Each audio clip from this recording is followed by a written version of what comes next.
Third, unite cops and prosecutors. Are they not united right now? Okay, what? They are, what? Huh? They are united right now. What are you talking about? Okay, so PragerU, I guess, put out a video that's diagnosing what would make our cities more safer, I guess. To which I'm kind of interested to see what their prescriptions are. So let's take a look.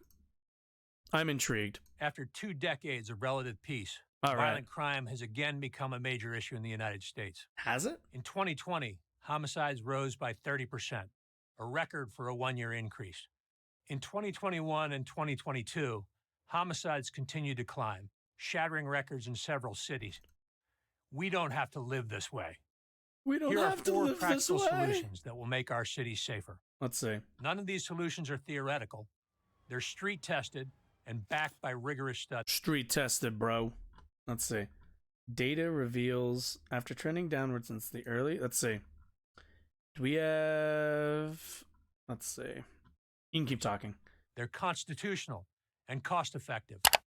While each one will reduce crime on its own, taken together. Oh, we have like they some can transform strict a policy city. prescriptions. Not Okay, in decades, but within a year or 2.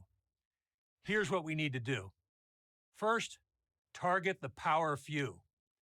Violent crime Target the power few. Okay. is highly concentrated. We know where violent crimes are likely to be committed. Yes, Grove Street, the fucking warehouse that every mob boss runs, and this looks like a 7-Eleven or something. I don't know what this is.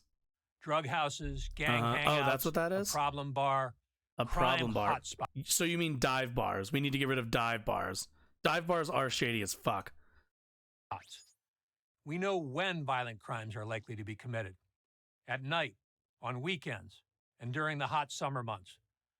But more importantly, we know who commits violent crimes. They're called the power few. In any given city, just 5% of criminals are responsible for 50% of all violent crimes. I want to make this abundantly clear. I wasn't paying attention. Who commits violent crimes? Who does commit violent crimes? They're called the power few. Ah, the power few. In any given city, yeah, just 5% of criminals are responsible for 50% of all violent crimes. Cool. I want to make this abundantly clear. It's not 5% of the total population of a city that's driving the majority of violent crime. It's 5% of the criminals. A subset. Yeah, it's an incredibly small part. Mainly because like criminality in and of itself is rather what's the word? What's what I'm looking for? Criminality like spans quite a few things. Like tax fraud is criminality, but they're not committing violent crime. Same with even burglary. That's not even really technically violent crime. Targeting this small cohort of high-frequency offenders can substantially reduce violent crime rates. I want some numbers throughout an entire city. Second, go after the drug dealers and gun-toting felons. Cool. Whoa. We're going after gun-owning Americans? What is this? You have to dig very deeply into crime statistics to discover that drug dealers and felons in possession of firearms are linked to many violent crimes. Okay, fair enough. Felons, especially homicides. These are the people who are not only likely to kill, but to be killed. So again, if we're talking about drug dealers, there's a pretty easy way to address the drug dealing aspect of this, while also addressing the over incarceration of people with possession charges, which is to end the drug war. There is a cavalcade of people who are in jail because of possession charges of marijuana, even though those aren't violent crimes, and they're also not what they end up doing is quartering off people into basically not being able to participate in the normal legal economy. If you go to jail for like a felony, when you come out, your options are rather scarce, which puts you in a position of either A, you get some shitty job at 7-Eleven that's never going to pay you enough to pay any kind of rent anywhere, or B, you sell drugs illegally, which you're already in the system. What else are you like? You've already paid the the maximal price for dealing drugs as it is, since you got arrested for possessing them, what's it matter at this point? It's the only way you're going to be able to pay rent. It's the only way you're going to be able to make money. So, pushing people into these illegal avenues is a consequence of the way that we criminalize drug possession and drug use. So if law enforcement focuses on drug dealers and gun-toting felons, they'll reduce the number of both potential killers and potential victims on the street. But targeting drug dealers has an added benefit, one that's lost on the public, but well known to law enforcement. Drug dealers, often part of drug gangs, have the best information about homicides and all sorts of other crimes. Any investigator who interrogates a drug-dealing gang member will likely soon discover that the defendant has witnessed or participated in multiple shootings, both fatal and non-fatal. In addition, like that same defendant will know about a score of other crimes, everything from robberies to carjackings to organized retail theft rings. And if he's facing a long sentence, there's a good chance he'll give up that information. Third, unite cops and prosecutors. When police and prosecutors collaborate from the... Are they not united right now? Okay, what? They are... What? Huh? They are united right now. What are you talking about?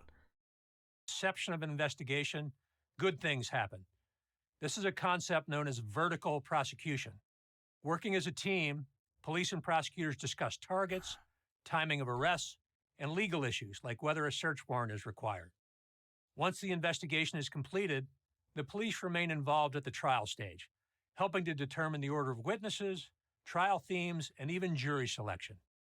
This style of collaboration is resource and time intensive, but it pays big dividends. There's no blaming each other for a poor investigation or bad trial strategy because everybody participated in all aspects. Also, okay, let's see. These are... Let's see if I can pull the thing up really quick. Wrong screen, idiot. Let's see. Where is it? Let's do display for a second. All right. So we talk about like kind of the crime rates. These are numbers pulled from Chicago Police Department and New York since 2000.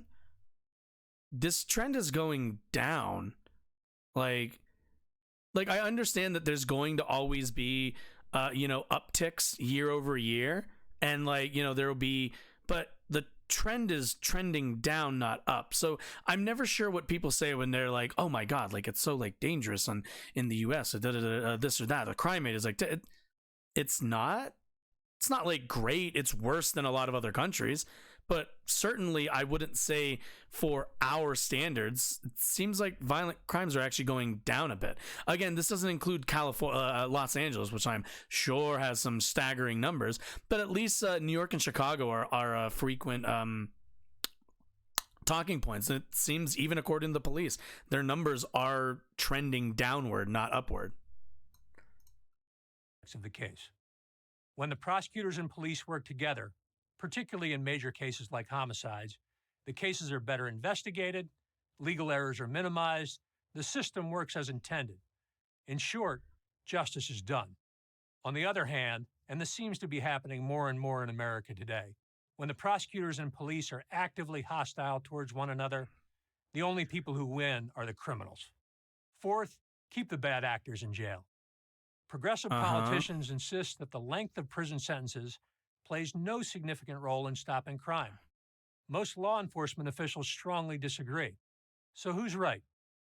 In two separate studies, in 2020 and 2022, the United States Sentencing Commission, an independent federal agency, took up this question. Their analysis involved thousands of federal inmates over multiple... A Democrat as president, crime stories always go up when it's the case. Yeah. It's always crime wave, even though it's like it's fine. It's trending down year over year for the most part. Like it's fine. Which, what's funny? I'm the one who's defending that crime is going down. I'm the one who got my fucking a rear windshield smashed in a couple weeks ago for absolutely no reason. My car was fucking vandalized, cost me $300 goddamn dollars. But I'm not going to sit here and pretend that, oh my God, like because it hit me for once in my 30 years of living, that I'm, just because it hit me suddenly, that like, oh man, the crime rate's terrible. Oh my God, crime. Like, no, like it's not, like we see the trends. Even the trends are, again, trending downward. Multiple decades. Their conclusion was clear. Once prison sentences get to 5 years in length, the longer the prison sentence, the less likely the criminal will commit another crime. Your average citizen could tell you why incarceration matters. One, wait, go back to that really quickly. I wasn't paying. Okay. Took up this question. Their analysis involved thousands of federal inmates over multiple decades. Right. Their conclusion was clear. Once prison sentences get to 5 years in length, the longer the prison sentence, the less likely the criminal will commit another crime. Wait a minute. So you're telling me that if people are in jail past 5 years, their ability to commit another crime goes down? Yeah, no shit. They're in prison? Like, yeah? No. Like, yeah, no shit, forehead? Like, I'm sure they said more than that, but that's... Why would I listen to the average citizen? People don't want to go back to prison, so criminals try not to commit more crimes. 2, the age crime curve tells us that most violent criminals commit the majority of their crimes from their late teens into their 20s. Yes. Prison sentences of That's over when 5 I committed years all of my simply take crimes. these violent criminals out of circulation when they're at their most dangerous. Wait, no, but they don't take them out of circulation. So this is, I think, also a big part of a misunderstanding that I think people have. They think that putting somebody in jail isolates them from bad behavior, from basically the environments that creates criminals. It doesn't. It supercharges them and puts them in an environment where they would only survive through the grace of other criminals. Locking people up for, locking people up does not, it isolates them from regular society, but it like marinates them in the criminal population, meaning that when they get out again, if they got out past 18, it's going to be hard for them to get jobs. The only contacts they're going to have are other criminals or other criminals as contacts. They're going to roll right back into the criminal systems that they were surrounded by. Unfortunately, the way that we do like prison and everything else in this country isn't what's the word, rehabilitative. It's not. It's just we lock these people up for a bit, we let them all hang out, get to know each other, have fun, and when they come out, they can all organize to break more crimes, and maybe we catch them later, but they go back in and they all continue to hang out with each other in prison. Like, we don't have a rehabilitative system. I don't know what that looks like in the United States. We're an incredibly large country, but certainly like it would help to pool a lot of people who committed non-violent crimes. Again, stuff like like marijuana possession, small stuff like that. Pull them out of those environments so that they don't become basically infected by those communities.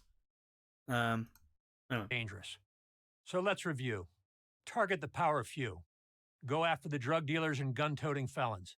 Unite cops and prosecutors. Yeah. And keep the bad actors in jail. Just can't give everyone a time. That's what separates safe cities from can't commit dangerous crime ones. if you're already in It's not prison. rocket science, just good law enforcement. I'm Tom Hogan, former federal and local prosecutor and criminal defense lawyer. I mean, it's certainly good for locking people up. Yeah, when it comes to crime is rather complex to a good degree. But we've kind of been shown that we lock too many people up for pretty frivolous derelictions of the law.